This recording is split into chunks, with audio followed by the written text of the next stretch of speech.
Alright, so in this video I'm going to import this basketball that we prepared in Photoshop, and we're going to animate it using a different technique for animation. So first thing I want to do is I want to make this screen, or this what's called the stage, a little bit smaller. So I'm going to go over here and just click 100. That makes it just a bit smaller. There's a shortcut key that you can use. Command minus will make the stage smaller, and Command plus will make it bigger. So that's something that you can try later on. If you notice down here where the timeline is, there's something that should look familiar to you. It's a layer. Yes, this works with layers just like Photoshop and Illustrator. And then you'll notice that there's a little icon here where I can click and I create a new layer. This is where my basketball is going to be. This is the layer where my basketball is going to live.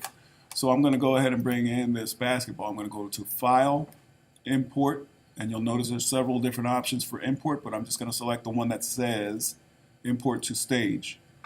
And I'm going to find that basketball file that I have, that I created, and I'm going to open it.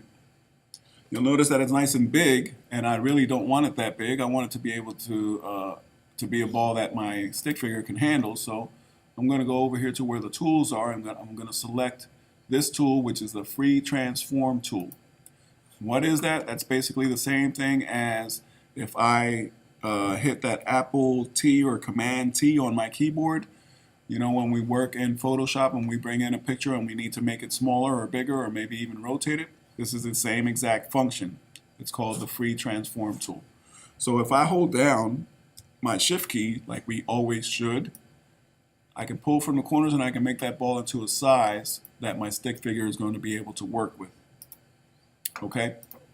So the next thing I want to do is I want to take this ball and I'm going to animate it, make it look like it fell from the sky right next to my guy here.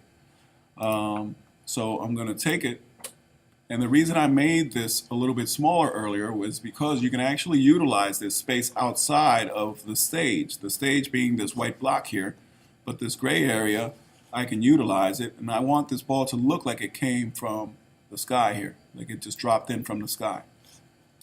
So here's my layer where my ball is. And I want to create what's called a motion tween. So if I hit Control and click on here, and I look at the top here, it's going to say Create Motion Tween. Now I'm going to try this, but it's not going to work. Watch this. It's going to tell me, no, you can't do that. Why? Because I got to convert it into what's called a symbol.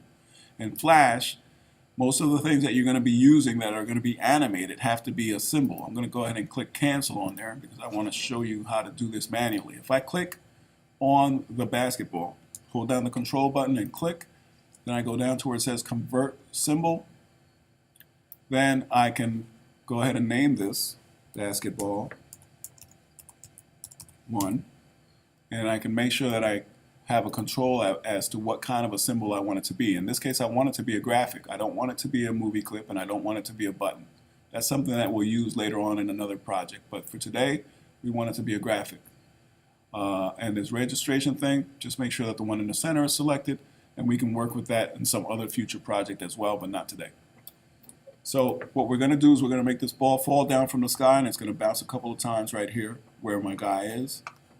I'm going to click on the very first frame. This is called a keyframe. You notice the one that has the little dot on it, that's called a keyframe. So now I'm ready to actually apply this motion tween. So I'm going to hold down the control and click and create a motion tween. You'll notice how all these frames now turned into like a light blue, solid light blue color. I'm going to go to the end here and I'm going to click on here, and I'm going to hold down the control button, and I'm going to go ahead and insert keyframe. So what you need to know about a keyframe is that in every keyframe, something different should be happening. This is where a change occurs and an animation initiates, or an animation occurs.